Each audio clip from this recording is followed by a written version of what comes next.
सामान्य पावडर नाही, फक्त नायसिल.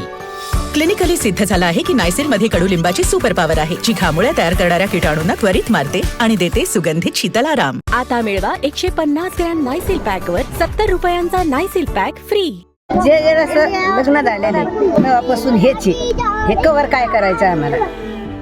आता लग्न झाले म्हातारं झालो आम्ही, तवर हेच आहे आम्हाला. वड्याचं नाल्याचं खोऱ्याचंच पाणी प्यायचं.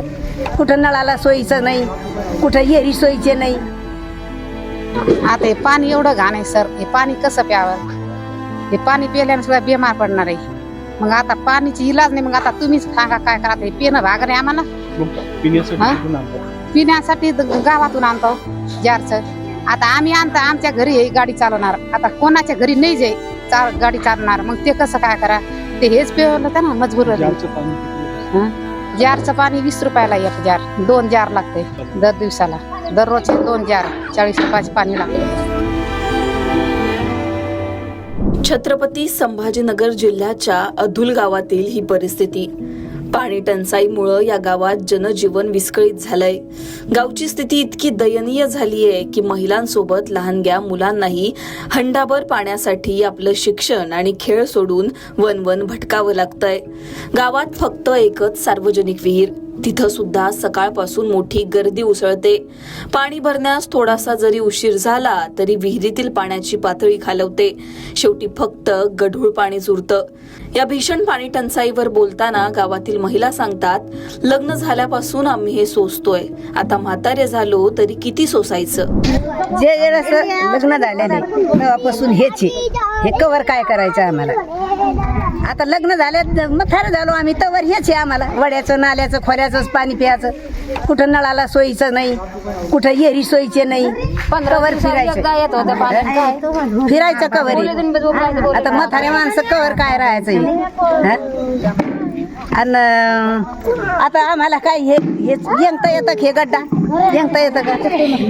यंगाला जायचं पडा मारा असं आहे. आता लग्नाला किती वर्ष झाले असते ना आमचे, किती का वर्ष झाले ना. नाते झाले, लग्न झाले, पोते झाले, सारे झाले. तवर हेच दैनी आमची, तवर दैन करायची आम्ही. याबाबत कोणाला सांगितलं होतं का. ते सरपंचाने पण केलाय. सरपंच का राहायचा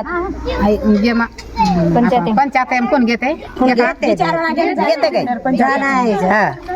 पंचायतवाले काही करीत नाही भाऊ. आमची मागणी काय. हे पाण्याचंच मागणी आहे आमच्या. आम्हाला काय दुसरं काय, नळा पाहिजे आम्हाला, पाण्याची व्यवस्था पाहिजे, दुसरं काय नाही. कधीपासून असं आहे तुमचे आता हे कधीपासून म्हणजे लग्न झालं तेव्हापासून हे कवर काय करायचं. वर्ष किती झाले असते मला. काय नाव आपलं. परभाबाई. गावात स्वतःची आणि गुरढोरांची तहान भागवण्यासाठी 60 ते 70 रुपये प्रति ड्रम दराने पाणी विकत घ्यावं लागतं. दररोज ते पाणी विकत घेणं गावकऱ्यांना परवडत नाही. हर घर जल आणि जल जीवन मिशन सारख्या सरकारी योजना केवळ कागदावरच मर्यादित राहिल्यात. गावात पाण्याची टाकीच बांधली गेली नाहीये. गावात नळ आहेत पण त्यात पाणी नाही. गावातील पाण्याची भीषण टंचाई पाहून दुसऱ्या गावातील आई वडील आपल्या मुलींचं नातं या गावात जोडायला तयार नाहीयेत. परिस्थिती इतकी बिकट आहे की पाण्याअभावी गावातील तरुणांची लग्न रखडली असून त्यांना वधू मिळत नाहीये. आता हे पाणी एवढं घाण आहे सर, हे पाणी कसं प्यावं. हे पाणी पिल्याने सुद्धा बिमार पडणार आहे. मग आता पाणीची इलाज नाही. मग आता तुम्हीच सांगा काय करा. हे पिणं भाग नाही आम्हाला. पिण्यासाठी गावातून आणतो जारचं. आता आम्ही आणतो, आमच्या घरी आहे गाडी चालवणार. आता कोणाच्या घरी नाही जाई गाडी चालणार, मग ते कसं काय करा. ते हेच पिवलं तर ना मजबूर. जारचं पाणी 20 रुपयाला एक जार. घरात किती लोक. घरात आम्ही 6-7 आहे. किती जार लागतात. 2 जार लागते दर दिवसाला. दररोजचे 2 जार 40 रुपयाचे पाणी लागते. नळ आलेले नळ 8 दिवसात येतं. किती येतं. किती ते एक नाही तर 1.5 ड्राम भरतं बस. 7-8 हांडे, 1-2 काही बकेट आणि 1 ड्राम तेवढं पाणी येतं. दररोज इकडनं किती पाणी घेतात. दररोज येईल चालू 1 ड्राम पाणी दररोज लागते. 1 ड्राम किती वेळात करतात. 1 ड्राम ते सकाळी 5 ते 6 पर्यंत, 7-8 वाजेपर्यंत. नंतर अजून संध्याकाळी 5-4 वाजता ते अजून पाणी न्यायचं. म्हणजे ढोर आहे, शेळा आहे, आपल्याला वापरायला पाणी पियाचं तर आम्ही जारच पितो. आता हे पाणी पिऊन बिमार पडला ना, म्हणजे पाणी प्यायला कसं प्यायचं आता. मग हे पाणीची व्यवस्था काऊन नाही आमच्या आडूळ मध्ये. याबद्दल सरपंचाला काही सांगितलेलं आहे? सरपंचाला सांगितलंय, आता ते 1 वर्ष झालं, ते इथपर्यंत नळ आणले, ते नळ आणून ठेवलेले, ते तुम्हाला पाणी येणार आहे.